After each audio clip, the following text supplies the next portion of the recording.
Hello and welcome to my recap of the first 9 parts of my Discworld Let's Play.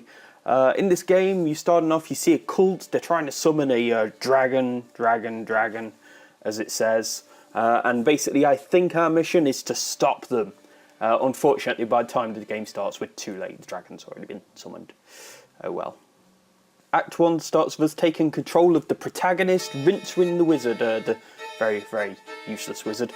We control, actually, a fly who's been magically turned into our cursor. Funny how that works. To start, I accidentally open a door while trying to solve a non-existent puzzle, and then open a wardrobe using my amazing magic prowess and a swift boot to the side. Inside I find my money pouch, which at the moment is completely useless. Part 1 finishes with me going to explore the rest of the university. I head to see the Arch-Chancellor, who tells me that we need to get rid of the dragon. My first task in this great endeavour is to get a book from the library. Of course, this being a point-and-click adventure game, it's just not that easy. First I have to go down to a dark cupboard and grab a broom, and while I'm there, I also manage to bang my head on some shelves. Oops. Back in my room, I used the broom to wake up the lazy, sleeping luggage, which of course is my constant companion for the rest of the game now, whether I want it to be or not. After feeding it the broom, I open it up to find a banana. Giving the banana to the librarian is pretty much as good as an actual library card in this game. I ask him to fetch the book for me and off he goes. Brilliant. Book in hand, I head up to the Arch-Chancellor and let him have a flick through. It turns out that we need to construct a device and he needs me to gather all the parts for it. These turn out to be a staff of tumultuous thaumaturgy, a spiral of never-failing induction, whatever that is, a miniature creature of excitable chitters, and a container made of the strongest ferrous metal. Oh, and just one other small thing.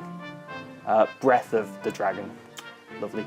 I tried to exit the university at this time, but even the mighty boot doesn't seem to get me out. Luckily this wizard is able to show me the hand signals. Unfortunately, Rincewind, not being as good a wizard, manages to mess it up. On the plus side, at least we've got a frog now, so I pick it up, whack it in the luggage, and head off round the back, where I find some fertiliser. Yummy!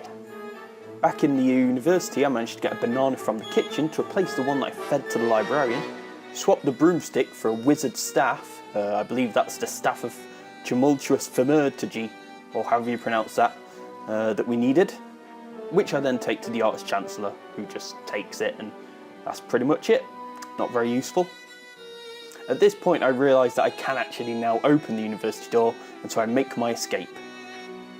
Here we see the map of Ankh-Morpork, the city we're in for the first time, and so I head off to the palace. From this point on, most of the game is just talking to lots and lots of people who have a lot to say, even though none of it's of any use. But at least we find a mirror in a back room, which should come in useful. Elsewhere I find a back alley barber who's in love with a milkmaid. Oh, isn't it nice? Heading to a nearby street, I steal a tomato from a stall, throw it into the face of a stocked up tax collector, try to steal another tomato which has got a worm in it, and then gives us a little cutscene where I squish a mouse. Doesn't seem to serve any purpose. Take another tomato, because why not, and get my wallet stolen by this urchin, which apparently he just gives back, I guess, because I've got it later on. He also teaches me how to pickpocket this guy's bloomers. Yes, this old man was wearing bloomers.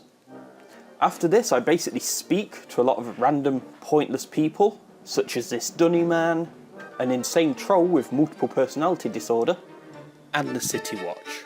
All 3 of them. At this point, finally running out of people to speak at, I realise that I don't actually know what to do next. Turns out that street urchin taught me a new skill. Now if only I could figure out whose pocket to pick.